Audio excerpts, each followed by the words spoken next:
Nous sommes directs, on va dire de vérité pour l'intérêt de notre pays, légué par nos aïeux, légué par nos ancêtres. Nous l'avons si bien dit, Funda pas peuple, c'est une pensée, c'est une philosophie, c'est un syllogisme qui permettra à cette population de comprendre notre démarche, notre contribution. L'édifice Otobengi Congo, 2345 000 km², c'est le pays de nos ancêtres. C'est le pays de Kimbangu, c'est le pays de Kimpavita, c'est le pays de Etienne Tshisekedi Mulumba, c'est le pays de Maréchal Mobutu Sese Seko Ngunda Zabanga, c'est le pays de Musée Laurent Désiré Kabila, dirigé le maître par Félix Antoine Tshisekedi Tshilombo, autrement dit l'arc-en-ciel de la République, autrement dit béton de la nation, autrement dit Mukishi. Théoko funda l'autorité démocratique lelo. Na population démocratique na nyonso ko leka to kobeta 7 émissions na Matali procès à Constant Mutamba. Mutamba il est fatigué, bon sala sengeli bon sala, le complot a été déjà fait. Théoko funda ba juge ya cour de cassation. Ba c'est miwe na ba juge ya cour constitutionnelle to 27 émissions na Matali aussi gestion ya ville province ya Kinshasa. Je pleure, j'ai des larmes aux yeux, je regrette beaucoup pour ce pays. La ville est tellement sale, il y a un problème de l'impraticabilité à Barout. Je suis avec Kokose Katalaï, communicateur, il y a PT Namotema, il y a mon amboka Steve Mbika, qui retourne à la question pour l'intérêt démocratique du Congo. Tu as sous cette Matali, même déplacement de Congo démocratique dans la province Congo central et si gagné une grâce Bilolo Kwanga. À cause de la Félix Antoine Tshisekedi Tshilombo, dans le cadre de la consultation, dans le cadre de l'itinérance, et permettre à la population à comprendre la démarche, la vision de la Congo démocratique, enrichi aussi le membre de l'Union sacrée, si gagné Sengeli va changer charte, si gagné Sengeli va vendre sa makanti, va travailler pour l'intérêt démocratique du Congo. Koko Sekatala Mbote. Mbote mingi, moi la mboka Rodrigue Niembo. Merci beaucoup, na sepeli vraiment na journée à l'élo na ndenge okanisi pona kobengisa ngai pona kosolola masolo ya mboka na biso. Babi pete kufi to mandata wana. Pete yo kamarate yo kana kasusu te. Steve Mbika aucune déclaration pour l'intérêt de la Congo démocratique. Steve Mbika avec le pete aucune déclaration pour l'est de la République du Congo. Merci beaucoup. Ya liboso na repesa mbote mingi na mwana mboka président national Steve Mbika oyo azali tobenga kai toujours la valeur sûre. Yende penza mutu oyo azali homme d'état na kati ya mboka na biso. Par rapport à Steve Mbika, parti travail, c'est parti ezo ko évoluer très bien. Toza na ba fédération na Congo Mobimba na ba province parti ezo tambola très kitoko. Tozala ki na siège na biso na niveau ya Sendwe tozali ko louer na minute tozwi siège na biso moko na niveau ya 24 face à face na Ave Maria. Tozawana parti ezo kende kitoko ezo tambola kitoko na maboko ya mwana mboka. Yo na parti ngo pete boso la kanini. En principe, il fallait Ben Biaya Zalapo de Bezalama ou Ben Biaya fouille l'émission avec Kokose. On va essayer quand même de récupérer ça d'une manière ou d'une autre. Bon, ça, là, il a parti. Conquérir le pouvoir. PT est un parti, parti travailliste. PT. Bisso et pas na bisso, ils ont toujours idéologie. Ceux qui ont une idéologie à PT, au côté na PT. Ceux qui ont une idéologie à PTT, au côté na PTT, parce que PT est un batunyoso. PTZA est colonios, PTZA est République démocratique du Congo. Oyo tambola na mwana mboka président national Steve Mbika. To solo la makambu oyo nyoso etali mboka na biso. Mais la situation qui était le Congo démocratique très préoccupante, il y a toujours la guerre, les hostilités continuent entre les FARDC et le groupe armé du M23 AFC. Et quelle est la place aujourd'hui? 20 millions de morts, il n'y a aucune condamnation. On a violé, on a tué, on a pillé nos minéraux. Mais quelle est la position exacte à péter? Pour ngai na moni biso na Rwanda tozala na guerre te. Rwanda ndezo agressé biso po elulaka. Rwanda alulaka biloko na biso. Rwanda biso na ito na guerre te. Mais azo agressé biso. Na biso moko ba Congolais nde tozana kati ya agression wana oyo Rwanda azo agressé biso parce que biso ba politiciens congolais balingi trop ko wela eloko bazo wela na Congo to éviter ba wela kanini oreto bundela Congo bango ba bundela ba biloko ya Congo yango na lobaka souvent bana ba politiciens congolais balingaka Congo te balingaka nde biloko ya Congo pour Rwanda zo uta na Rwanda zo ya awa zo kota zo menacer azo massacrer azo boma azo piller azo iba à côté la na frontière nini banani baza garantie ya ko garantir frontière na biso bato na bazo kota ndeni bazokota na complicité ya biso moko ba congolais nde tozofungola nzela bango bakota po bango babonga ozomona mutu mususu asalaka eloko te me na mboka azotonga ba immeuble aza bien donc nyonso wana azozwa nini azozwango na kati ya Congo na Congo ezalaka na matata pendant 30 ans babundisaka biso kaka oyoka kaka Congo bazwi mboka me biso moko ba congolais jamais to récupérer mboka moko nyonso wana pona nini coterie tricage donc bakonzi bayebi kosolola te. Donc ça veut dire que tu parles de la trahison ou trahison trahison les makasi. Trahison les kani makasi. Mais faut ça la sélection bon la bateau ba na trahison ba trahir bino c'est parce que vous êtes au pouvoir et que ko sekatalai. Yango to lobi ke batu nyonso oyo bazali tout autour ya chef oyo chef apesi bango ba responsabilité balingi chef te balingi pe Congo te. Pour ceux qui balingaki Congo ba ko sala makambo pour l'intérêt ya Congo. Okomona biloko ekei boye et sali retour. Biloko ekei boye sali retour nyonso wana pona nini. Mais sur le plan diplomatique, on peut dire que le chef d'État Félix Antoine Tshisekedi Tshilombo a gagné un pari, bien le Congo a gagné un pari sur le plan diplomatique. Oui, pour la diplomatie, chef de l'État, en tout cas, bravo. Moussa à côté, azo manager bien, Moussa les ogende kitoko, azo bunda penza ndenge mutabundaka. Mais kati na biso moko yata bundi, mais biso tozana kati so itolingi mboke tambola te. Tolingi kamboke zana ba désordre po batumsu ba yiba babonga. Mboke tambola ndeni, diplomatie aussi mbandeni. Chef de l'État zo bunda butu moi pona makambe simba. Mais congolais mais bino pe ba pesa bino ministère enseignement ministère enseignement supérieur universitaire vous avez aussi échoué avec le pète avec Steve Mbika vous l'avez réellement vraiment échoué. En tout cas côté kuna Rodrigue soki koloba bongo koloba OK moi mupanzi. Biso tozwaki responsabilité ya ministère enseignement supérieur tozalaki na avancé. Tosalaki otokoki kosala. Na époque na biso to kitsaki bourse.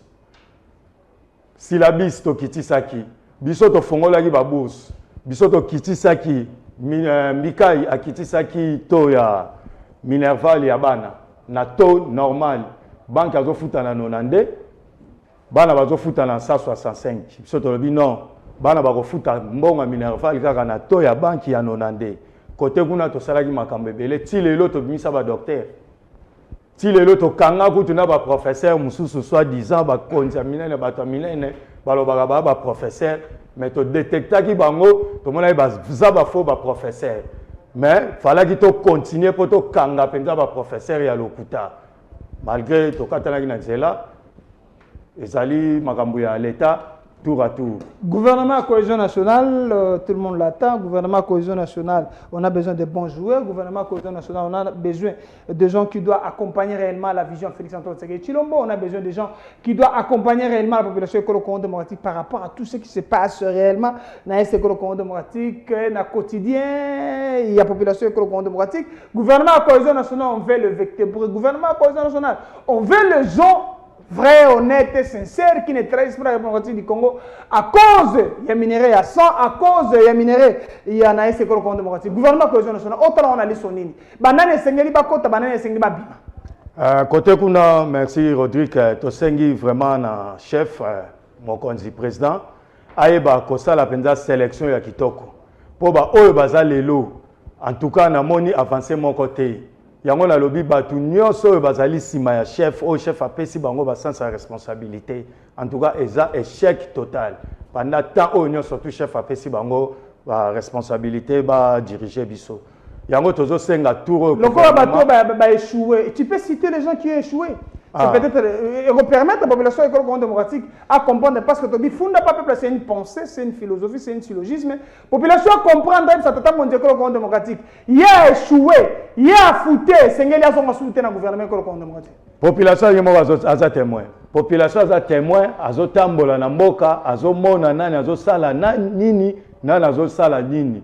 Population yemo aza témoin azo yeba. Moi otanga ba komba batu awa na plateau d'émission na epona tanga ba komba batu te pona sa publicité ya batu mususu o bazo sala le côté na mboka yango to sengi cette fois-ci chef azo sala gouvernement na ye to boyi makambo ba parti politique to boyi ba kota o ngai naza na député autant nga naza na boy nga naza na boy nyonso wana tu wana vie bati mtalobaka côté kuna tu vie batalobaka moi j'ai 42 députés te kofunda nde boto soki toke na chef alandi kaka o ngana na 4 députés ngana na 10 députés 50 députés chef azonga kaka na bosoto oyo tozali po lelo makambo ezobeba na mboka biso toyebi baministre te toyebi ka chef population ayebi kaka chef ayebi mutu mosusu te po chef nde mutu akokendre compte na 2028 alors ndenge aza wana ye moko asala sélection oyo ya Monique akoki kosala ba oyo bazali capable ya kotombola mboka na biso ekende liboso bayoka oyo population azoloba basalela population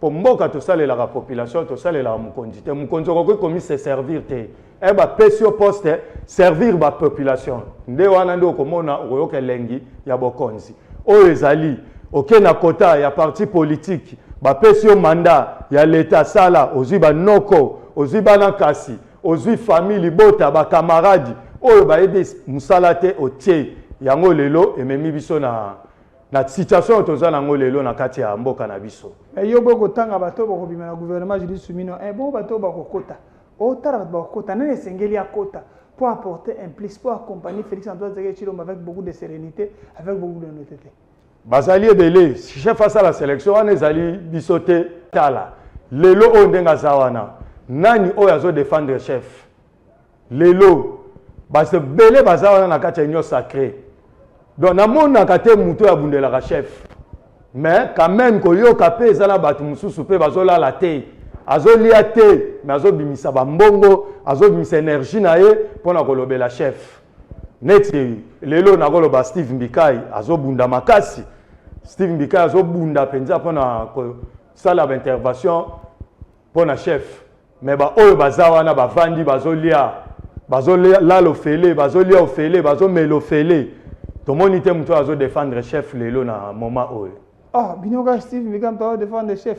Moutasta aucune déclaration, aucun soutien, aucune activité pour réellement accompagner Félix Antoine Tshisekedi Tshilombo. Nous l'avons dit tantôt ici. Le gouvernement à cohésion nationale, on a besoin de vertébrés, on a besoin de gens qui ont de l'expertise, on a besoin de gens qui peuvent accompagner réellement, sévèrement le chef d'État Félix Antoine Tshisekedi Tshilombo. Même si la présidence de la République est appropriée par l'église Philadelphie, l'église Philadelphie a fait ce tata mondial contre Félix Antoine Tshisekedi Tshilombo, a fait ce rebelle Nanga, après c'est opposant Martin Fayulu Madidi. Mais on a besoin de gens qui peuvent apporter un plus pour le vécu à la population démocratique. On a besoin de gens qui peuvent apporter un plus pour le changement, pour l'accompagnement, pour le développement.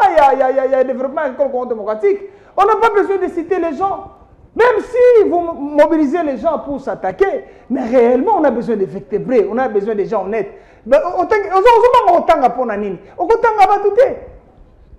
Bana mboka bango moko bazoyeba nani na secteur pour lelo na Congo tous les secteurs vraiment na ndimité que ils ont marché na tous les domaines lelo na kati mboka na biso ata domaine moko onga na ko applaudir na ko betela maboko ezate na ba ministre nyonso bazali donc na moni ata ministre moko te na moni asali quelque chose pour la population azate toke na agriculture bateau de pêche rien mbisi toliaka te toza fleuve awa na ngambu na biso awa toza na balaki toza na ba espace ebele tokoki kolia ndunda tokoki kolia fruit mais agriculture rien tozwi na sécurité donc Congo moyen otambola na mboka ezate moyen otambola na mboka ezate toza na mboka na biso oyo eza Congo ya biso moko mais po otambola na Congo okomi na insécurité moko kesa so ezala na moi ezala na butu moyen kotambola ezate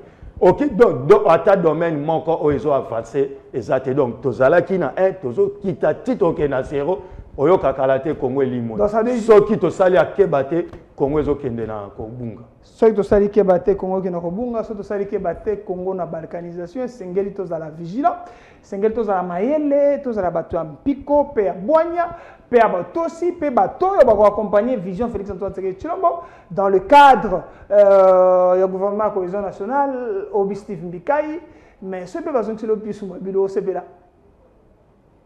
toza na posa ya bato bakoya apporter un plus basala quelque chose peuple amona peuple andima asepela beta maboko touti musika touti na souffrance tokateke tozwa liberté mais tozozonga kaka na souffrance mboka ezozonga kaka sima baninga bamboka qui empêche le développement? Est-ce que c'est le chef de l'État ou bien c'est le collaborateur du chef de l'État? eza ba collaborateur ya chef bazosunga chef te chef ye moko akitaka na terrain te eza ba oyo chef apesi responsabilité bango nde bazosunga chef te yango tolobi cette fois-ci chef atala atrier aluka ba oyo penza ba poids oyo penza omoni ke akoki kopesa responsabilité pe a démontrer na miso ya population basepeli batu bango ande toza na posa na bango na mboka toko bakana masona biso afunda pa peuple. Merci au coordonnateur Elie Silandoukou, autrement dit père à petit, autrement dit la fille aînée, autrement dit mon abotami, donc poudre baleka et non on va dire baleka été mais poudre on peut nager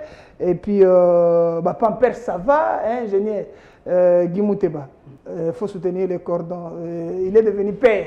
Nous sommes direct garde de la vérité, on est pour dire la vérité pour l'intérêt de ce pays. C'est notre pays légué par nos ailes, légué par nos ancêtres. Je dis bravo à J'espère qui nous suit. Une grande dame honnête et sincère, une dame de cœur, une dame qui touche toutes les trois caméras. Nous sommes direct. L'heure de la vérité, on est au qui n'a pas peuplé une pensée, une philosophie qui permettra à cette population de comprendre notre démarche. Ici, nous n'avons pas peur de toi. Si tu as fouté, tu as fouté. Quand Jabandoubo, il faut le gouvernement cohésion nationale. Il y a il faut le gouvernement cohésion nationale. Jacques Chaban, il faut le gouvernement cohésion nationale. Le ministre Bazaïele, au ministre de la Jeunesse, quel est votre rôle? Quel est votre rapport? Est-ce que l'activité n'est pas solo 500 bilingues? Bilingue, c'est pour le développement du Congo. Parce qu'il y a une génération qui passe, une génération qui succède. Ministre de la Jeunesse à Salini. Troisième sujet, tu as la gestion en ville province de Kinshasa, babi mususu su Bumba. Alingi ba pongiawa. Bumba la lokola mona maternelle. Bapesi biscuit, bapesi le yoyo. Bumba zula la makasi. Yango ville à des autres. Babi pena à quand ba libéraliser président de Nabino? À quand banzelo kosila à quand insécurité dans la ville province de Kinshasa, mais on sent pas Bumba. À chaque activité le chef de l'État le pointe du doigt. Qu'est-ce qui se passe exactement? Merci Rodrigue. Vraiment, ils ont passé Pemawa pour la mboka na biso. Tondi, toyebite mkolonini Congo, tokotiko zoba konzi o bazana souci ya peuple, basale la peuple. Ezalaki kimbuta te kimbuta travailler te balongoli kimbuta basui Bumba batie Bumba. Mais ville ya Kinshasa lelo en tout cas, ville est très salité. O ezali miroir ya République démocratique du Congo. Batu nyonso bakonzi bazoko tambola bakokwea kaka wapi na Kinshasa. Soki to bandi banda aéroport au côté ville est très sale, très salité. Bazo sala banzela lelo. Nzela bazo sala. Faut basala nzela babandi na tobo nzela te toza na posa nzela mais batala banzela o eza priorité. O ekoki kokotsa biloko ekoki kobimisa biloko. Tozana banzela na ville ya Kinshasa ekufi nyonso. Tous les banzela na Kinshasa lelo ezana nzela moko te à part Lumumba esili. Ezana nzela moko te lelo kozala kitoko na kati ya Kinshasa. Donc eza pasi salité poubelle partout. Donc bosoto na bosoto ville comme solo salité. Alors to sengi na gouverneur atelema mobali bunda pona Kinshasa oza ya biso Kinshasa eza ya biso ba Kinois. Kinshasa eza ya Félix Antoine Tshisekedi en tant que Kinois. Papa Tshisekedi, président Tshisekedi bousculé Bumba a travaillé dans la Kinshasa pour Kinshasa. C'est un programme de casting au sein de l'Union sacrée. Donc qui ezonga la belle qui n'est pas salité penza donc moi donc ce que ici ba tuko vandi na Kinshasa en tout cas tina ba province na habité na ba province c'est ça tout mieux par rapport à Kinshasa. Embouteillage kolobate. Embouteillage donc moi aux hôtels sengo elengi ya kotambola ko rouler na mutuka na kati ya capitale ezate. Nyoso wana pona ni ba konzi bazozwa mesure te. Gouvernement embouteillage. Bazolobela te salité, bazolobela te ba papier donc zandu banda baloba zandu tilelo. Eloko babukela zandu nga na mona raté Rodrigue. Na mona kate eloko. Vous a donné un bijou là. Bijou wana c'est bien bijou. Lelo tozala kisa sezo fongwama. Mais balobi ba table ba $400 $500 bon maman ateka kandu. Wana to lobela ngo eza makambo ya bango ba wela ka mbongo. bango bawela ka mbongo wana bawela funda bumba population mbongo bango bawela bango bayaka na pouvoir pona lo msute bayaka na pouvoir uniquement kaka pona mbongo soki bazwi mbongo esili bakomi ba président bakomi oyo bakoki kokoma mais bakokende Kinshasa kotikala yango tolobi na place oyo babukaki zandu ngana lobaki batonga zandu mususu omoni oyo batongi awa fai batonga ngo dans le cadre des engorgements batonga ngo côté mususu kota changu na maluku nsele to côté ya mimoza batongi zandu wana oyo batongi awa oyo ya kala oyo Mobutu atikela biso fai ba reflecter yango babongisa ngo batiango couleur ya Congo ya drapeau ya mboka ezala kitoko tonga tokoma na deux zandu mais bango babuki zandu akala musala constitution oyo ezaka pasi ezaka kobuka kotonga fai bake tonga ngo côté mususu bafongola ville mais bango babuki oyo ya kitoko babuki zandu wana omona biloko ebima na zandu wana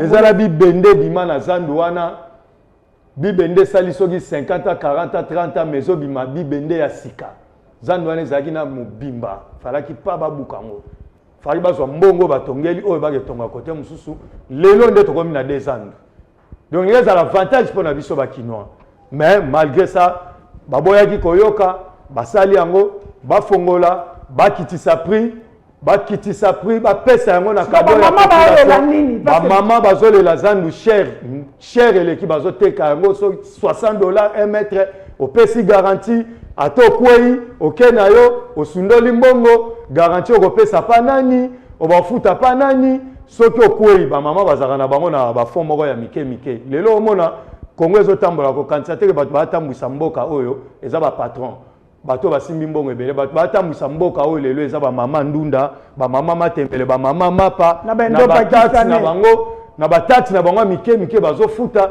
yango ozomona ville ezotambola nani oyo afutaka taxe lelo bakonzi ebele bazozwa biloko na badouane bazofutaka kutu prite taxe te mais bamama ndunda bazobuskile bango butu moi atie mo étalage na ye atie bamama na bazotangisa bana parce que bamama azandu bakotalo bilenge azandu bakotala osa communicateur ya pété quel sera le message parce que faut funda bumba pas chef de l'état Félix Antoine Tshisekedi Tshilombo oyebisa Félix Antoine Tshisekedi Tshilombo tata monze ko démocratique bamama azandu bakolela na komba bumba babi a kilo babi akola la pongi mingi babi bumba c'est un incompétent babi bumba zabo c'est ce que les gens veulent comme c'est katalai to sengi na gouverneur bumba afongola zandu bamama bakota na zandu bafuta mbongo na bango ya mukie eno ya ebele pozo senga mama $60 $100 $300 mama ndunda arozwa $100 wapi arozwa $300 wapi po akota na zandu soki bozo senga bango bambongo ebele seke bosaleli ba congolais ba kinois zandu te po zandu wana eroya kotonda na ba expatrié ba expatrié ba yo kota na zandu ba kokota na zandu bakolo Kinshasa bazwa accès te ya okota na zandu po bazana ba possibilité te yango to sengi na gouverneur afongola zandu apesa chance na bakinois bakota na zandu basala commerce na bango ndenge balingi babokola bana na bango babokola ba famille na bango mboke tambola kitoko biso tout okoza ba politicien te biso tout okoza banani te donc mutu na mutaza na domaine na ye asala a vivre na libota na ye kitoko na ndenge mokile tambolaka. Mais quelle est la place? Ici vous avez insinué sérieusement, sévèrement, vous avez condamné l'attitude. Il y a gestion à Diana Bumba par rapport il y a dossier Zandu, par rapport à dossier insalubrité, par rapport il y a dossier même insécurité dans la ville province à Kinshasa. Mais quel est le rôle? Il y a député provincial au moins à Lemba Votaki. Quel est le vrai rôle au député Mona Makala Votaki, Mona Liya Changwa Votaki? Quel est le vrai rôle que le député devrait jouer à Saint-Est? Première question. Deuxième question. Même le président et l'Assemblée provinciale de la ville provinciale de Kinshasa, apparemment, il n'y a pas là. Aucune initiative parlementaire. Et ça passe, faut na biso ba Congolais, ba peuple nde to votaka bango. Tozo voter bango na loyenge to yebite yango yomoni na structure na biso tolobi tozo sala structure moko ko la population ndenge ni na koiko voter. Structure ni au sein ya tepe ya pété bien libanda pété. Na kati kaka ya pété tozo sala bilo moko pona ko fongola ka population à comprendre qu'est-ce qu'est élection. Pour tozo kende na élection kaka bongo oyebi mutute abimimba moko au PC chance comme député. Donc ba parlement nyonso provincial eleki na mboko nga na yebi les parlements oyo échoué makasi ezali parlement provincial oyo. Il y a Levi Mpai. En tout cas ba député provincial les a mawatro bozwaka mbongo na bino 2028 bo bima bokende.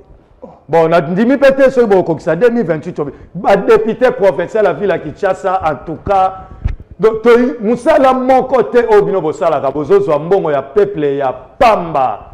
Président Levi Mbuta mwana changu kita na route Mokali comme na arrêt place moko esawana mai oyo ezali place wana na bokumese ya Kimbantseke Jansi en tout cas soko zali mwana ya Kimbantseke président Levi Mbuta soko zali penza mwana ya changu pati soki penza bozali bana ya changu ngana mwana changu de naissance vie à changu na vivre na changu mwana Kimbantseke mais na redokolo entre Mokali population ezakuna biloko ebimaka kuna impossible tozana ba kwanga ba matembele bandunda ba voka nyonso ebimaka kuna mais moyen ebima ekota koto na centre ville ezate nzela ezali ya kobeba ya kosakana te donc soko komi kuna mai tina loketo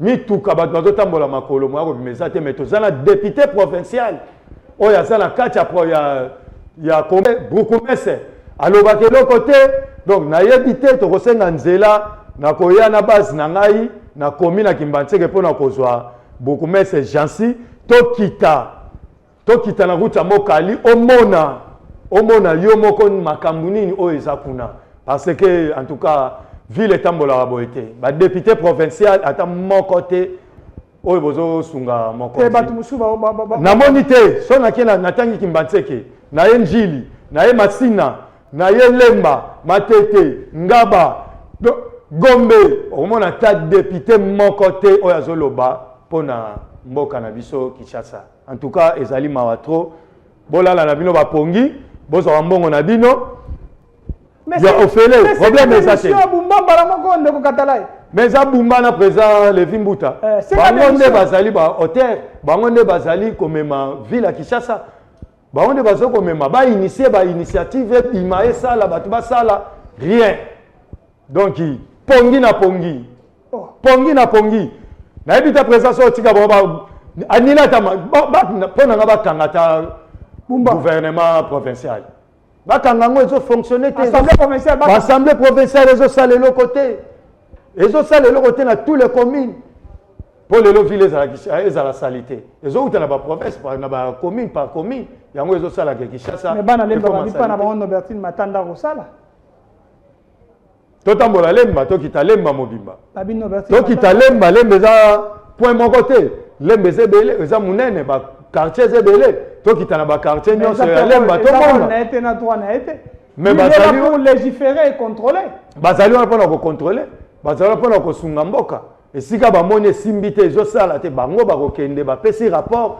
baoyo baza habilité ya kosala bakokita na terrain basali musala etamboli kitoko mais lelo ndenge mboka ezotambola Kinshasa eza mpenza mawa tro Koko Sekatala communicateur a pété funda pas peuple oyaki opesi makanisi pour l'intérêt démocratique du Congo l'Equinox te suit tata mokonzi ekolo Congo démocratique Félix Antoine Tshisekedi Tshilombo l'arc-en-ciel de la République Fachi Beton te suit si seulement si aux côtés Daniel Bumbana Levi Pai 10 sur 10 Côte Boni au Pesaba président Levi Mbuta na gouverneur Daniel Bumba sur 10 ngana kopesa bango 1,5%. Ah 1% na pesi parce que ba pe balakisi biso quand même moi volonté ya kosala moi ba misala ezo sala ma à désordre na ville ya Kinshasa basimba bokasa silité basimbi itaga simbité basimbi kasavubu simbité ba ko buka banda kuna masina simbité donc tozo bate musala ondenge ezo sala ma ekosila mbonini ezo sala ndenge nini ndemo be bosala musala na buruete mbala moko basamsana buruete ba buruete boye papa to éviter sima ya biso moko mabele ya biso moko mabanga ya biso moko donc en tout cas président longola bango balongwa bakende papa bakende bazo sunga yo te chef bazo sunga yo te luka bato baza na souci ya kobongisa tia bango basala musala ba bongisa peuple parce que président Tshisekedi yo moko ko bosana te ozali kinois lelo tozotala yo tozotala ba Daniel Bumba te tozotala ba Levi Mbuta te tozotala yo en tant que kinois longola biso ba kinois somi bongisa kisasa. Merci le chef d'État a la volonté, mais cette volonté n'est pas accompagnée réellement par ses collaborateurs. On doit toujours condamner Félix ou bien à Félix on doit dire Chilombo de chasser. Net Bumba suspendu. Bumba fait son ordonnance de suspension. C'est une incompétence, monsieur le gouverneur. On a Daniel Bumba. Foutez. On a Daniel Bumba. Incompétent. On a Daniel Bumba. Non, vous faites la honte. Mais ça, la réhabilitation à ville province de Kinshasa, ça a bourrouette. Nous comprenons l'exemple Itaga. Bokassa. Abi ça a bourrouette. Mais ça mawa, tu y a un funda bango pa population démocratique. Il y a une élection 2028 et sengeli biso ba kinois, sengeli biso ba congolais tous à la maeli, tu ba to voter nani, tu ba sengeli to pousser nani pour assez la biso mon sala député à salaka, qui a ko sala bedi, qui a ko sala ba contrôle, il y a ko légiférer. Il y a un ko se katala. Bongo ndeko Rodrigue. Nous sommes directs. Quel sera votre mot de la fin? Malobananga Souka na pesi mbote na bana ya parti travail senior surtout. Tozala toujours na base. Tozala toujours na base. Tola la te musale zo sala makitoko. Lobby dimanche tozala ki na Ngaliema. Dimanche ezoya tozala na Changu. Boya to telemisa parti mboka na biso etambola liboso to simba na loboko kimekota na mboka etambola malamu chef aye baba nani oyo ya kokiko tiapo na sima na eba sungae parce que ba kinois ba congolais tozotala bato ya zochate tozotala nde ye po yende mtoya opesa biso rapport ya suka na 2028. Merci à Kogose Katale pour votre participation à l'émission Funda Pa Peuple. Merci à Gabi Senda Dinish Mosolo. Merci à J'espère elle pourrait échouer mais elle a réussi. Merci à Guimouteba, merci à Cordon Elissi Landoukou, merci à... Les noms viendra, on va maîtriser les noms, mais nous avons un communiqué écologique. La famille Bonaventure Kamunga Mouteba a la profonde douleur d'annoncer aux amis et connaissances le décès inopiné de leur sœur, mère, grande sœur, ce mardi dernier dans la clinique et dans la commune de Bandalungwa. Pour le moment, le corps se trouve dans la morgue de Mabanga. Voici les programmes des obsèques. Vendredi 10 août 2025, vœux mortuaire sur l'Alliance franco-congolaise. Samedi 10 août 2025, enterrement dans la cimetière d'Ensele Bambou, dans la commune d'Ensele. Ce communiqué tient lieu de faire part. Tout ce qui a qui m'a connu, au revoir. Merci.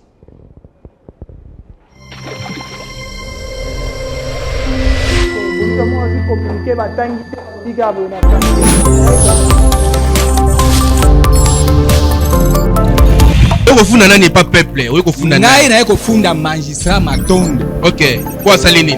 Po na nini arrestation arbitraire ya mwana. Nous s'adresser la maman na kombozi ya mboka. Na mimi mwana 9 mois, mwana komina ISP Gombe na 19 ans. Mama obita na kulenga